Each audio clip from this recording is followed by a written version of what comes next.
Call the meeting to order. Okay, I will do the roll call because Mr. Barg is not able to be here. Basler? Here. Golden? Here. Johnson? Here. Caprellian? Here. Paschal? I actually called Mary first, so maybe you, yeah. Yep, and T-Strake. Here. So we have 6 present. We do have a quorum. And item number 3, introduction of new member. So yeah, it's my pleasure to welcome Mary Basler to the commission. This is her first meeting, and I met with her since the last meeting and got her up to speed on some of the stuff that we do. Congratulations on being appointed, and we're looking forward to working with you, Mary. Thank you very much. Congratulations. Thank you, Mary, for volunteering. Number 4, election of vice chair. So we do need to elect a vice chair. As many of you on the commission know, the chair of the commission is usually the mayor, so we're okay there. But we will do an election today for vice chair. It should have been in May, but I missed it, unfortunately. So we have it on the agenda for tonight. I will call 3 times for nominations. And then at that point, you can make a nomination. After that, we can close nominations and take a vote. So at this time, I will call for nominations for vice chair. We do not need a second.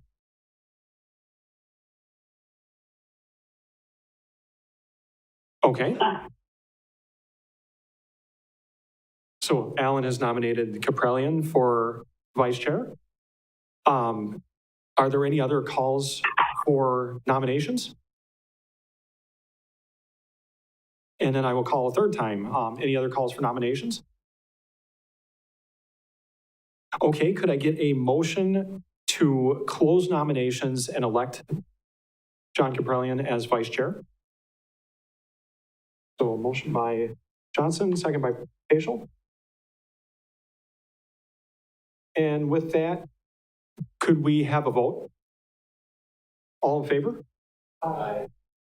Any opposed? Motion carries. Thank you. Congratulations, John.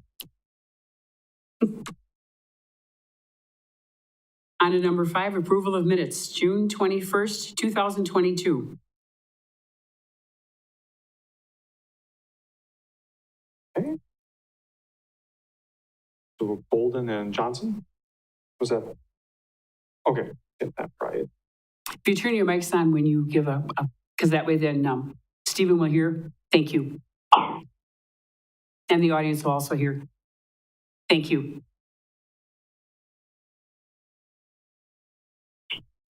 And then can we just get a vote? All in favor?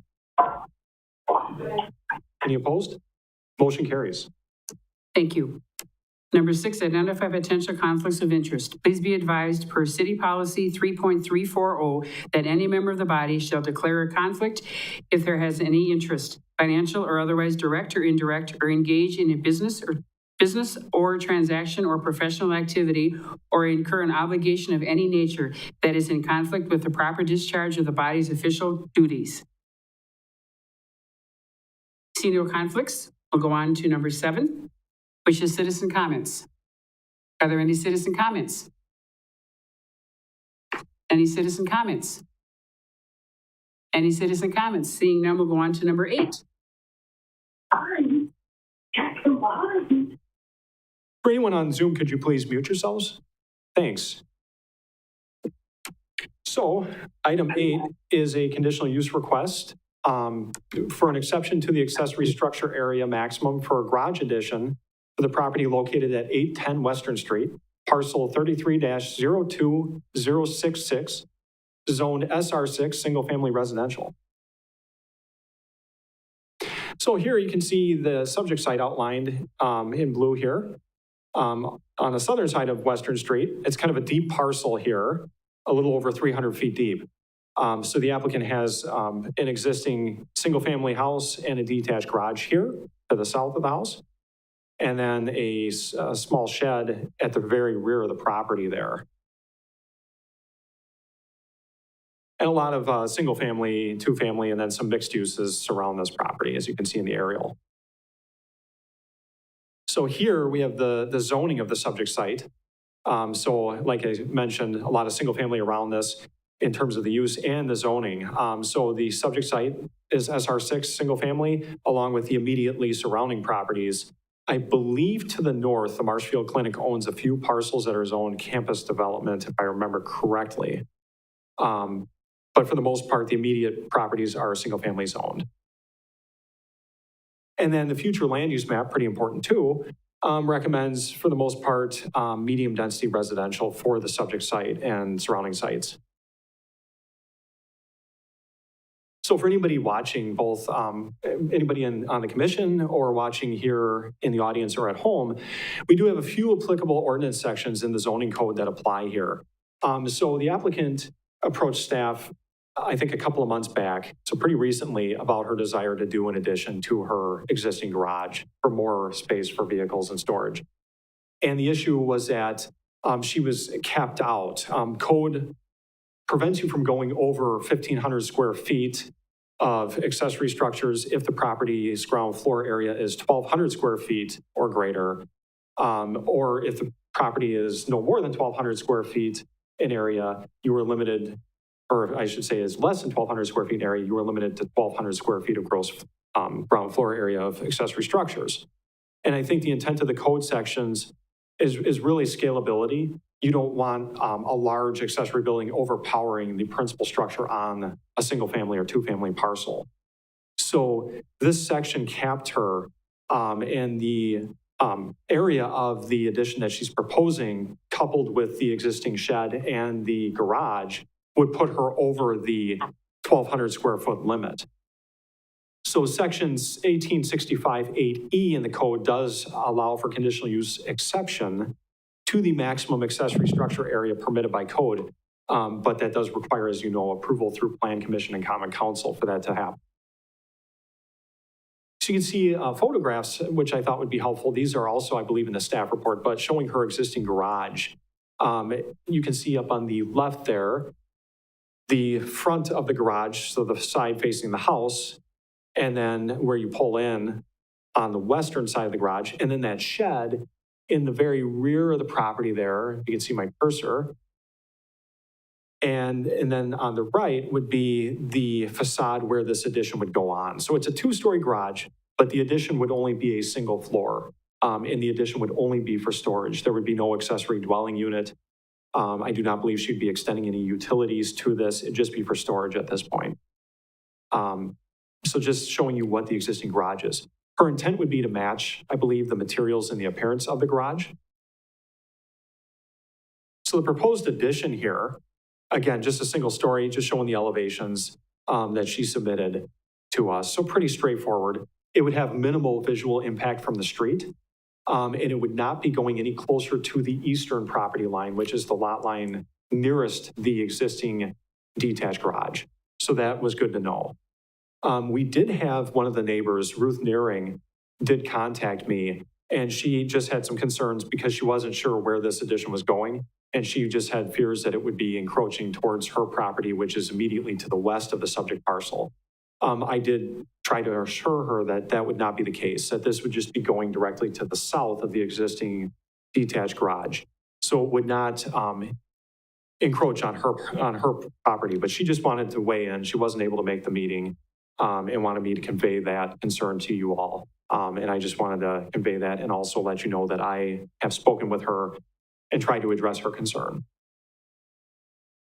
So we looked at this and as staff, I believe that I can support approval of this request for an exception for the accessory structure maximum area.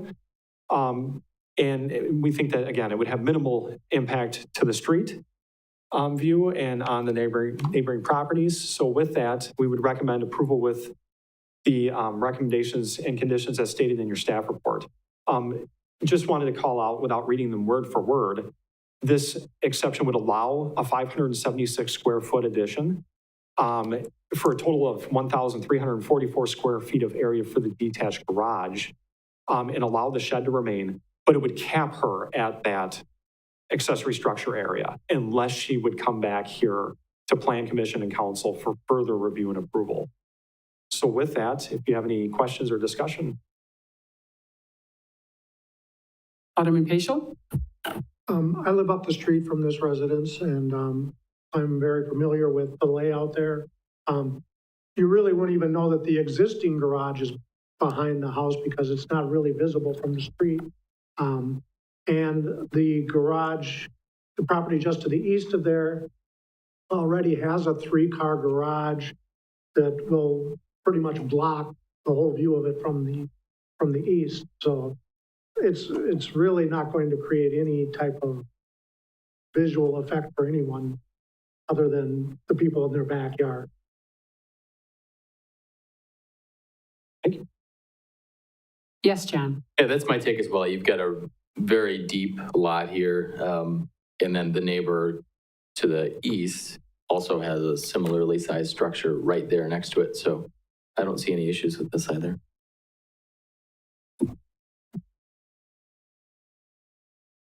Thank you. Anyone else? And then we want to We open up for public comment.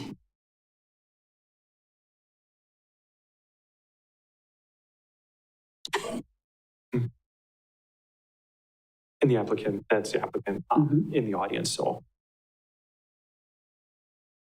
there's no, No one else? Oh, yeah. we want to close. We'll close the public comment. Thank you. Okay, so motion to accept staff recommendation. And I'll second that. Okay, I'm just going to note that here. Yep.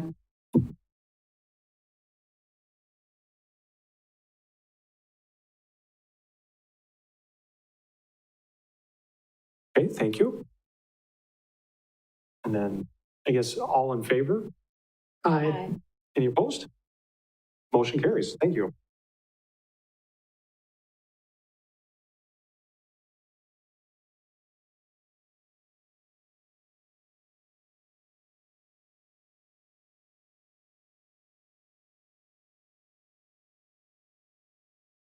Okay, so this item, the next item, I should say, I think it's item 9, right? Yes, sir. Yep. Okay, is a conditional use request for an exception to the height requirements for a fence within the rear yard for the property located at 517 McGee Street, parcel 33-01794, also zone SR6, single family residential.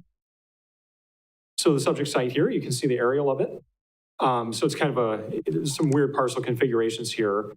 McGee is here, and then I believe, I forget, this is what this street is here. Okay, thank you.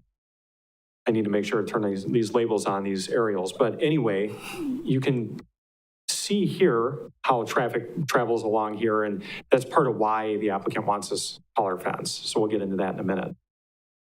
So the zoning map, just showing single-family residential for the subject property and the immediately surrounding properties around it.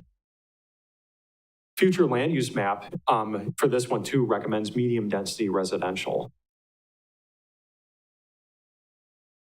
So for fencing, the applicable ordinance sections really stipulate the height and materials for fencing. Typically fencing for side and rear yards of properties, except in specific exceptional circumstances, would be 6 feet maximum.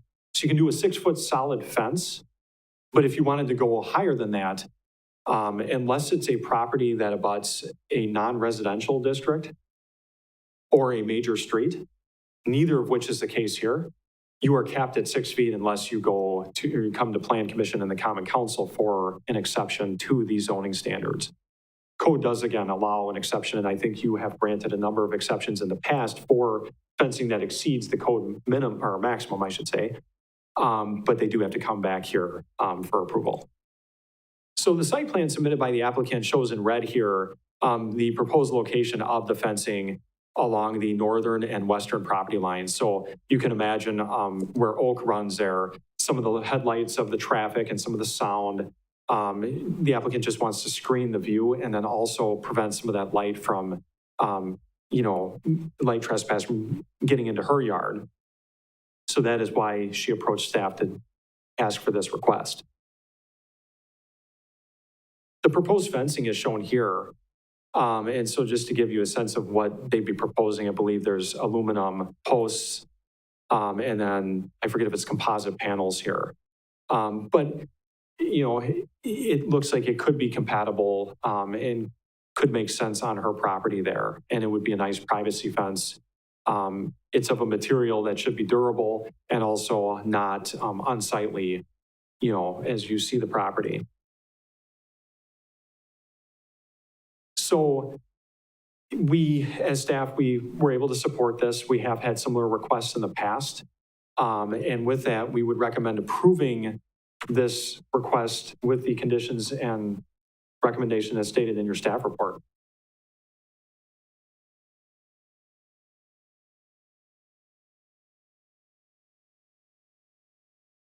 I guess, are there any questions on this one or any comments? Alderman Paschal?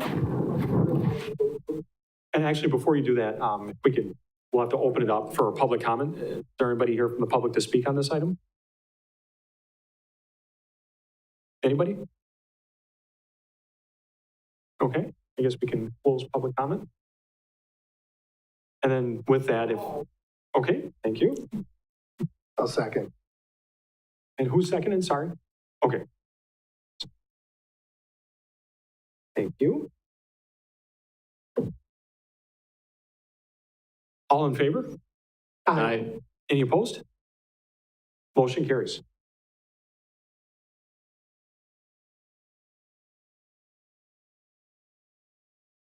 So, on to item 10. So switching from conditional use exceptions to a zone change request.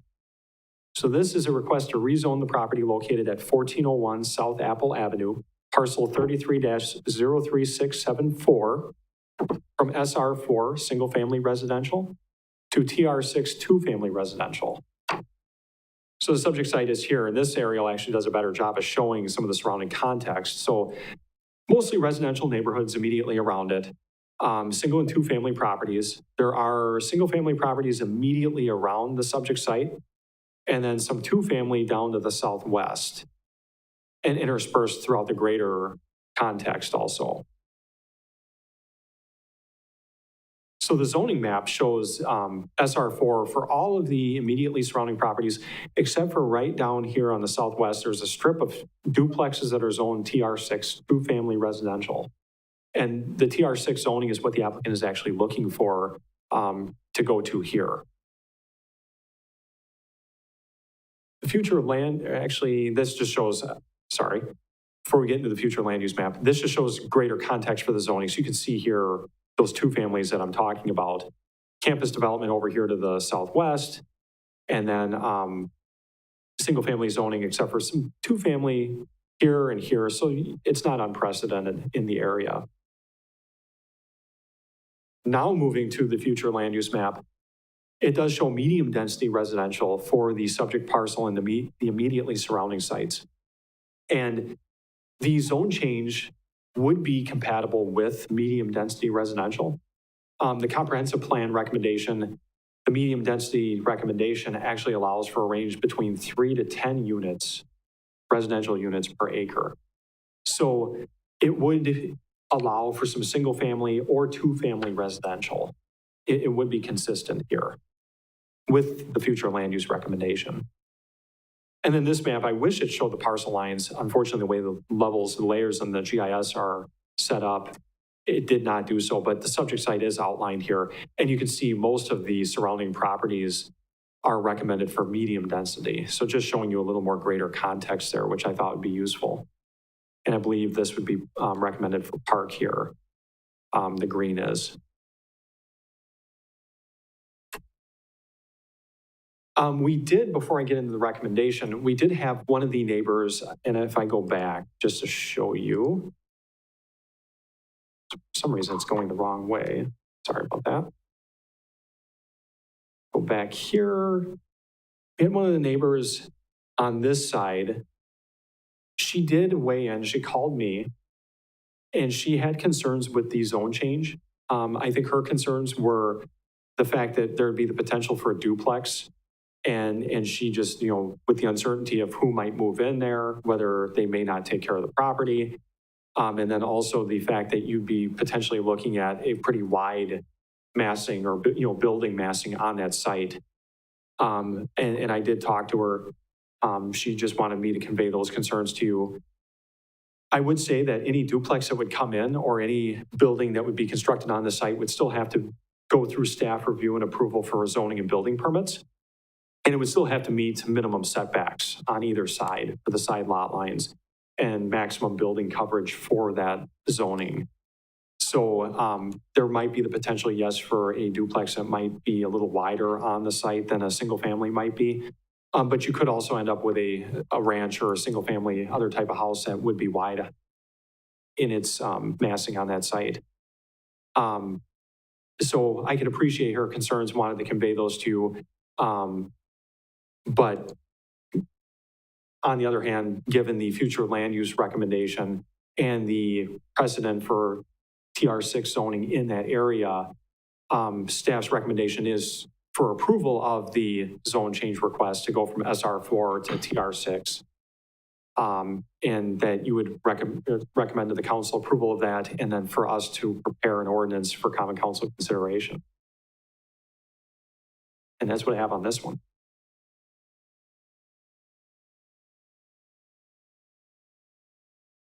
there any Are we questions? doing public comment on this one, or We can open it up for public are you comment. changing the order of things? Yeah.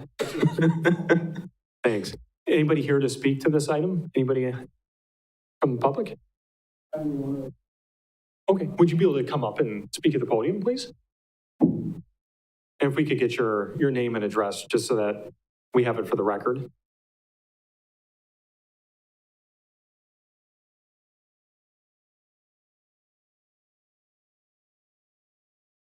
Oh, need you to turn the mic on, Jim. Down at the bottom, that little button. Thank you. Oh, There, I got it. perfect, thank you. James Benson, I reside at 1410 South Erickson Avenue. I've been there for a little over 30 years.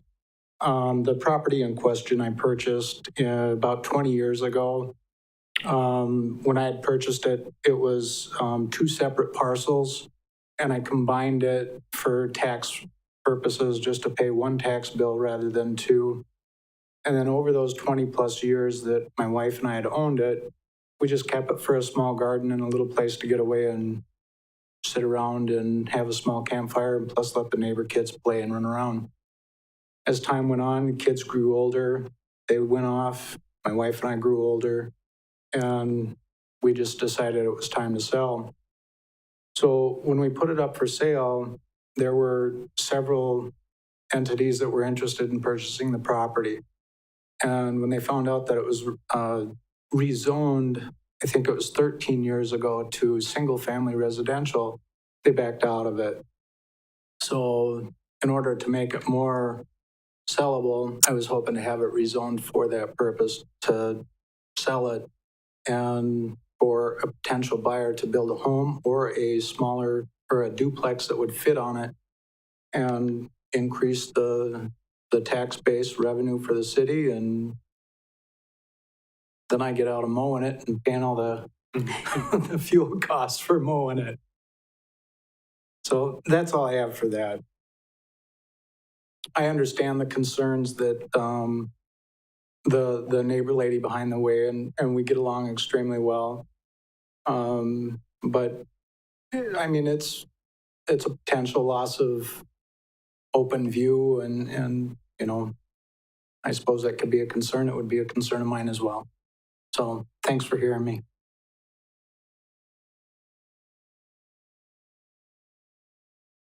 Is there a height restriction, something like that? Height restriction? There is, as far as, in terms of development, yes, for, like how tall a structure can be. We do have maximum heights for each district. Yep. And I forget what it is for TR6. I could take a look. That's, I just didn't know, 40. put it, I doubt the pretty much a 2-story, I feel more like some slab, yes, Yeah. whoever puts it in. I moved to Okay. Second.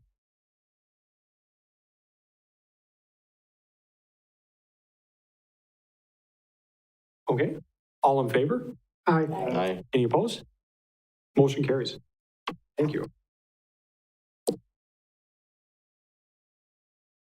So then the last item is a conditional use request. And this is for a commercial group development, so we're moving away from residential for this one.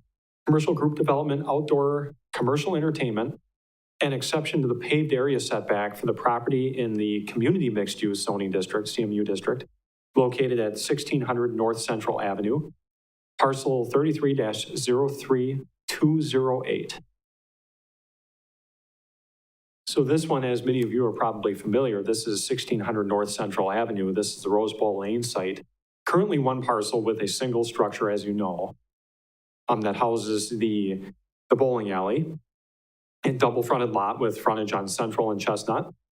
And it's surrounded by a number of commercial uses, both to the north, south, and then the east, actually also. And then across the way to the west, across Chestnut, is the Norwood Health Center there, the Wood County complex. So an institutional use there. The subject site, the immediately surrounding properties are all zoned CMU, except for across the way, I believe, is two, So all of them, even the county property is. So zoning is pretty consistent there along Central, at least along this stretch where the subject parcel is. And then the future land use recommendation, this looks very similar, just with the coloring of the map. For the subject site and the properties on the north, south, and east is general commercial. And then on the west, you barely see just a very small strip of that parcel. That would be general institutional. But for the subject site in these properties, most of them would be general commercial. So Mr. Eldridge is the applicant, and he has been working with city staff for a number of months now on this proposed development for this site. So he and his group are interested in purchasing this property from the current owners and redeveloping it as two buildings. They would split the parcel into two lots, as you can see here on the site plan with the dashed line there in the middle. On the northern portion would be a car wash and associated vacuum stalls. That's what these are here.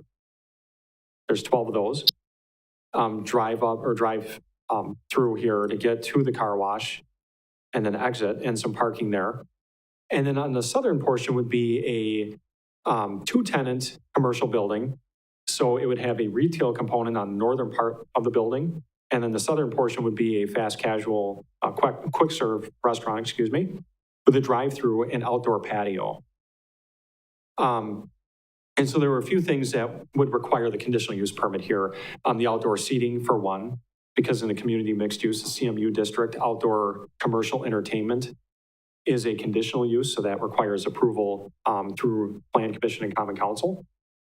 Also, the fact that the paved area setback near the lot line, the proposed lot division here would be less than the 3-foot minimum for a side property line. It is, as you can see, designed to function as one site. So it makes sense what they are proposing, but that would require an exception. Code does allow for shared driveways, but as you get into the parking itself, I do not believe code has an exception for parking there. Or it does not allow by right approval, I should say. It does allow for exceptions, does not allow for staff to approve by right. And then also the fact that though these are not proposed to be on one parcel, since it is functioning as one site, I thought it would be beneficial to run it through the process for group development, just because it is functioning as one site with three uses, two buildings on it.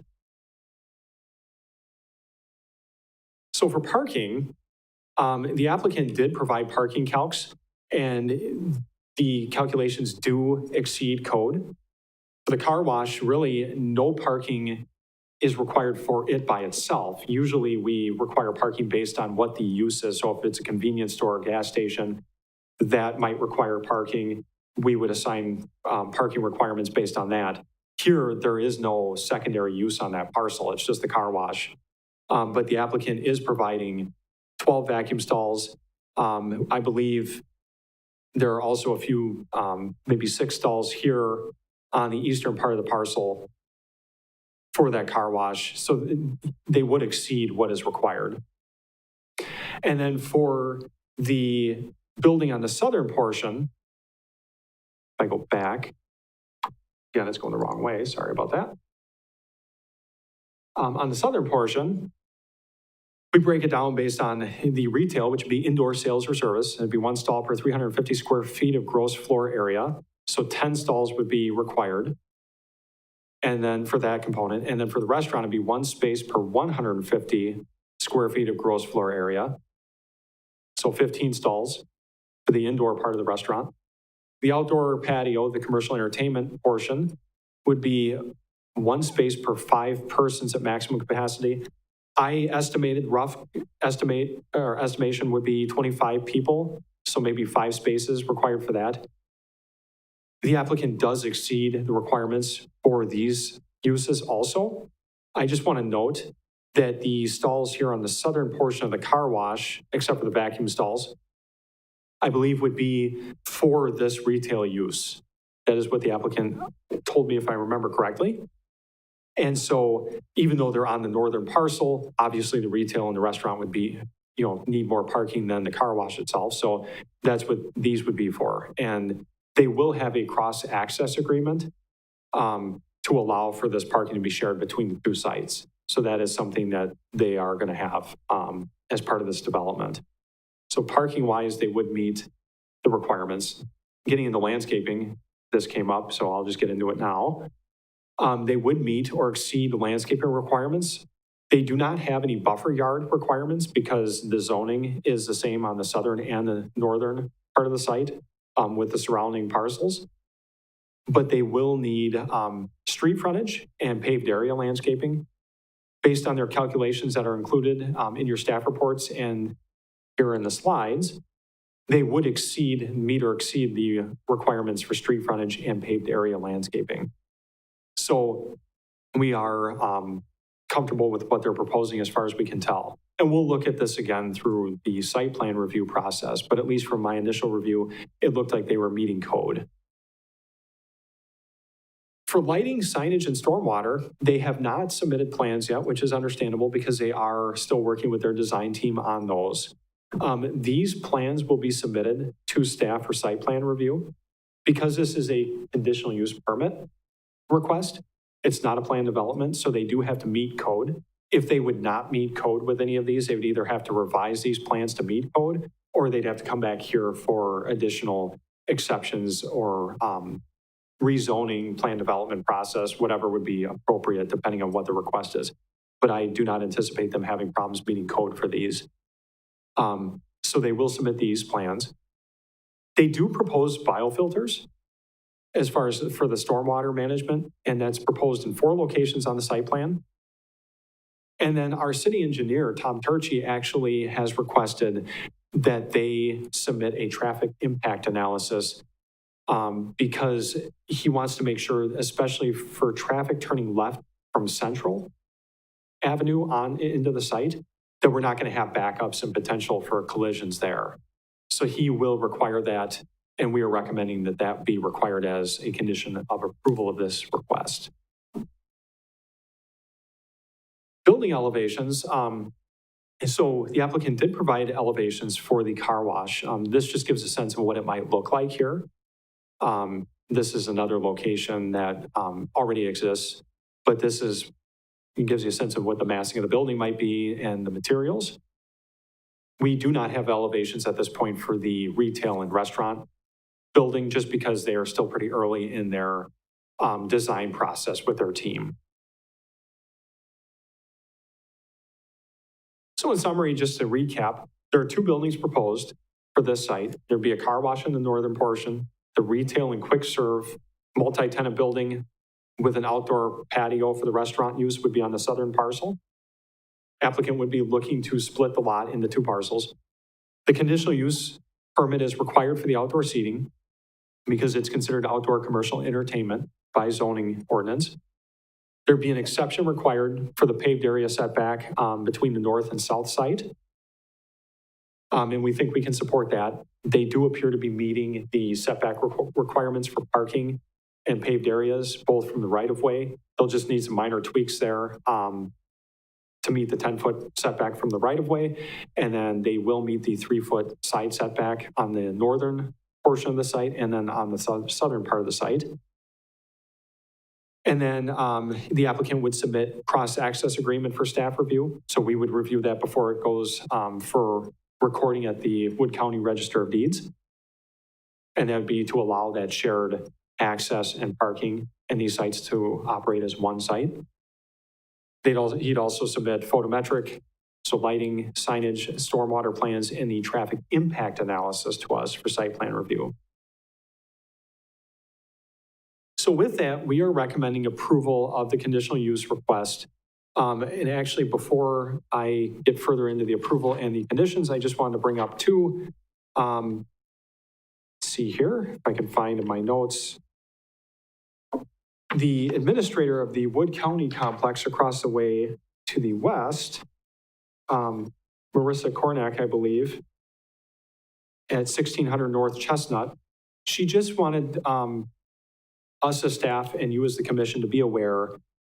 She just had concerns with potential drive-through traffic along Chestnut, especially around lunchtime, just because Culver's already has a drive-through there. And then with the drive-through for this property also potentially going in, she just had some concerns about potential for traffic on Chestnut because that's where their drive access is. I did explain to her that the proposed drive access for this redeveloped site would actually shift north from where the Rose Bowl Lanes access is on Chestnut. And so it would not be lined up with their access, which should help them. Also, though the entry to the drive-through is near the Chestnut Drive into the site, the exit would be off near the Central Avenue accesses. So unless vehicles are going to turn and drive all the way through the site, again, from east to west after exiting the drive-through, I would anticipate a lot of the traffic exiting should probably exit onto Central. And I'm sure, and Tom Turchi is not here tonight, but he can look into this too if there's concerns. The traffic impact analysis for Central should help with the city engineer's concerns. But those were the main concerns that came up that I heard during the process. But again, those are things that we think can be addressed. So with that, staff is recommending, again, approval of this conditional use request to allow this group development, the outdoor commercial entertainment, any exception to the paved area setback requirements for this property, with the following conditions and exceptions, as stated in your staff report. The main ones, again, that this would be a conditional use to allow these things. Minor site plan tweaks can be administratively approved. The applicants would submit a certified survey map, a CSM, for administrative review. So that would go through the staff review process. And that would happen after he purchases the site and has the existing property, the existing building demolished. That's when that could happen. It wouldn't be able to happen before that. He has submitted the CSM or will submit the CSM for preliminary review before that, but final review cannot occur until that happens. The traffic impact analysis required by the city engineer. And then just making minor tweaks to show code compliant setback dimensions between the paved areas and the right-of-way. So on the eastern and western portions of the site, that would be a condition of approval.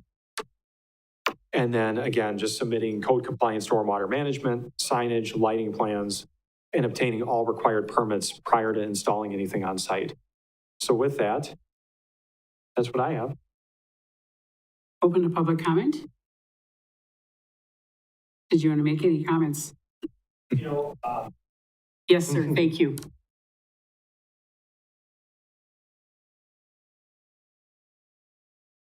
So thank you, Mayor, Council, and Stephen. My name is Shannon Eldridge, and I'm with Halifax Development, and really just want to thank you for reviewing and consideration of this project. And if there are any questions about the proposed development. The one comment I wanted to make on the drive-through is there's actually not an ordering window on this drive-through. So it's really set up for mobile app ordering or online ordering. So it wouldn't be your typical drive-through with, I think you might have 3 or 4 vehicles at most stacking. So hopefully that'll alleviate some of the concern, if any, on the backside. I just don't see that back access road being a primary point of ingress and egress. I really see customers coming in and using the Central Avenue exit entries as they exist today.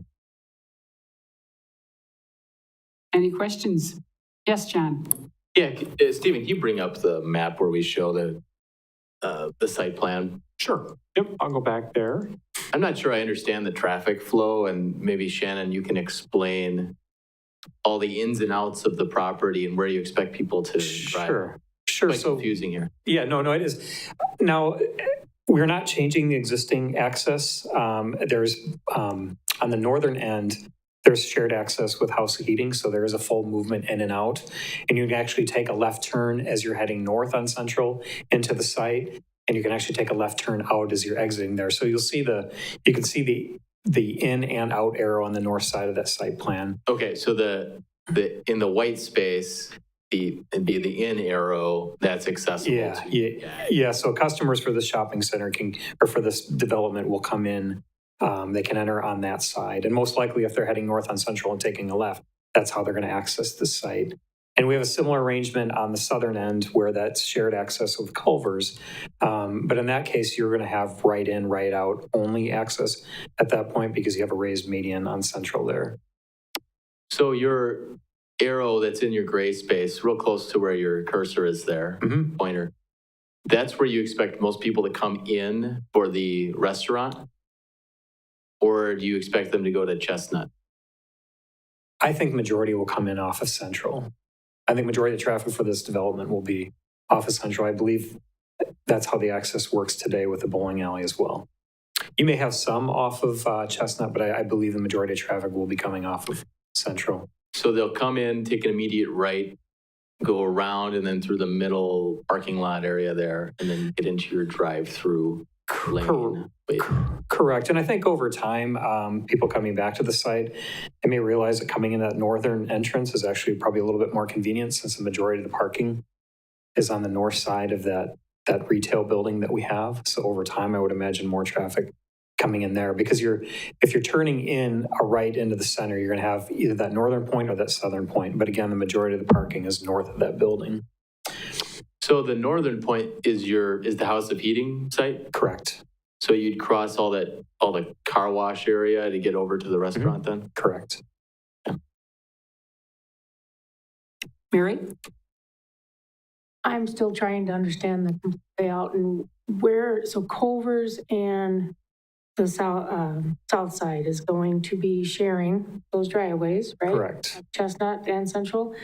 And then the way I envision it today is there is a bit of a congestion in that parking lot, but that's with the Rose Bowl business. Correct. And as you know, Is that going to be addressed? well, there is a separation there because we have a 3-foot minimum setback off the side yard. So you can see, it's hard to see on that plan, but there is a 3-foot setback of improved area. So there will be a curb there. Okay. Thank you. So my question, I guess, is you're talking mobile app ordering. It's not going to be a typical drive-through. Basically, you're going to have an app for whatever restaurant it's going to be. Correct. Pickup. So I guess when you're stacking up with orders, because obviously you know what's going to happen. The new broom always sweeps clean. Yeah. You know, where's everybody going to be parking their cars in? That's the only thing. How's that going to, with the congestion? I think there would be the restaurant use will have 2 dedicated stalls in front of so you'll see the ADA stall nearest the building. Yep. And then north of that, there'll be 2 dedicated stalls for the restaurant use. So I would imagine those would be, and again, maximum you have 3 to 4 cars, at peak times. Oh, really? Yeah. And they're, the group that's looking has about 500 locations, and they've said 3 to 4 cars max on the stacking there. Could a person walk into the restaurant as well? Yes. Okay. Yeah, Stephen, you were almost dead on your guess on the outside. We're looking at about 20 to 24 seats outside and Good. somewhere 35 to 40 inside. So Stephen, how far up the street are you moving that entrance then? The other entrance off the old Rose Bowl? You said you're moving that up the street on Chestnut? Yep, because right now, trying to think of how many. It's shared with Culver's as it stands today. And so, it looks like it's probably about 100 feet, Yep. maybe a little bit less, 75 to 100 feet. Yeah, because it's probably down in here, and so it'd be shifting up more towards midpoint in the site there. I was gonna say, could just, you look at, Arby's across the street, you look at Culver's, when people go on Chestnut, and they want to go through the drive-through, that will get backed up in there. So that's what I was asking, if they were gonna move that up far enough so, Yeah. not be, everybody's getting blocked off. Mhm.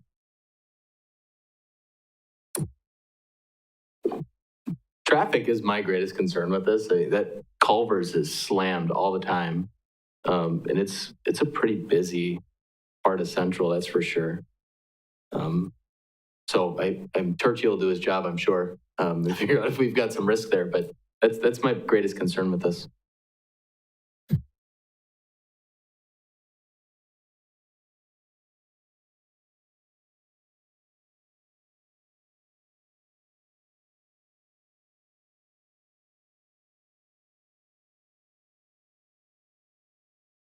Any other questions for the applicant?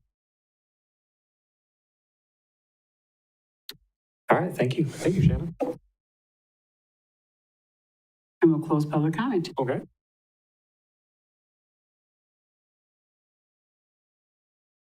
Any further discussion from the commission?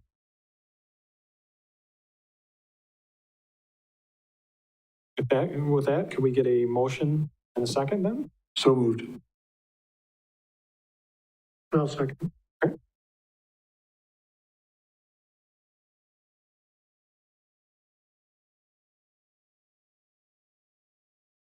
And if we could get a vote, all in favor? Aye. Any opposed? Motion carries. Thank you. And any staff updates, Stephen? The only thing, and they're still working on trying to hire a development services director. So I know Steve Barg and Sarah, our HR director, they are both working together with the search firm for that. So hopefully, maybe by the next meeting, we'll have an update on that process. But I know they're working pretty hard to get that position filled so that we can get someone in charge of our department again. Beyond that, I don't think I have anything at this point. Okay, thank you, Stephen. Me too, it'd be nice, right? No. Item 13, items for future agendas. Any ideas from anyone? If not, who would like to move to adjourn?